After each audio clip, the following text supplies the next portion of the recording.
my name is Andy and welcome back to the channel. Today I want to talk to you about my to-go film, which is Fomapan 100 developed in Rodinal. I use stand development for 1 hour and this gives me an effective ISO of 400 with this film. So last time we've talked about pushing Fomapan 100 to ISO of 3200 and I was really curious where the limits of this film are. Today we're going to talk about my to-go way of shooting and developing this film, because I think it gives really beautiful results with this combination. Now, when I first started shooting Fomapan, I didn't really like it very much, but I bought 30.5 meters of it, and well, I had it, so I had to go through with it, right? At first I didn't really like it much, but I got to really love it.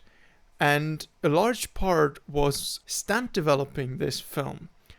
And when I got back the scans, I was just blown away. The grain was beautiful and the shades of greys were smooth, and it was just a really beautiful film. And I honestly prefer this film to even more expensive films such as Tri-X 400 or Ilford's HP5. Today I want to show you a couple of examples of shooting this film at ISO 400, but also talk about the differences of stand development and normal agitation. So let's jump right in. I want to start with this image that I simply developed in Rodinal 1:50 using an agitation every minute, and I want to use this as a standard to compare it to. And it's not a horrible image, I think, but I really dislike the tonality. The bright areas are grayish white, but not really bright. The dark areas are kind of grayish dark, and I guess could be fixed in post, but I don't know. I really never got to like this combination very much. If we compare it to Fomapan stand developed in Rodinal 1:100 for an hour, it's just a completely different film. And when I saw these results, I was just blown away. They looked sharper, more punchy, without much post-processing. And again, I'm sure you could get these results in post, but honestly, if I can get them directly in camera, I will do that.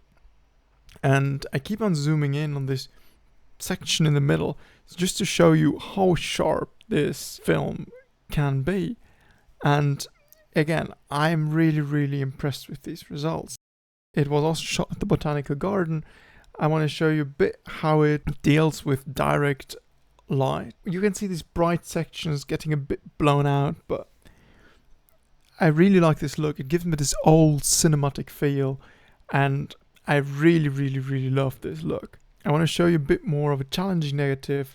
This was shot in Barcelona in mid-daylight, so everything that is bright is completely gone and the shadows are still really dark.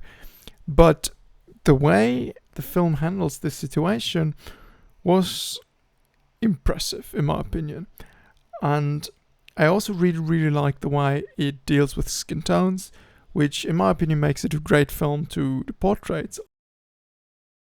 I wanted to show you a quick side-by-side comparison where you can see the increase of contrast coming from the stand development. I think it gives the whole film a much more punchier feel.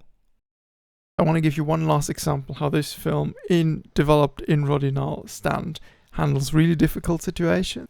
I mean, okay, where the firecrackers are, it's completely blown out, but to me, it gives a really nice vibe, and I just really love the tones that this film gives. And this was done with not much post-processing, so basically I just set the black point, and that was it. Concluding, I hope I could show you why I really love Fomapan 100 stand developed in Rodinal for an hour. And I really think it's an alternative for usually more expensive high-speed films, and I really hope you enjoyed the video. If you did, give me a like, subscribe, and see you next time.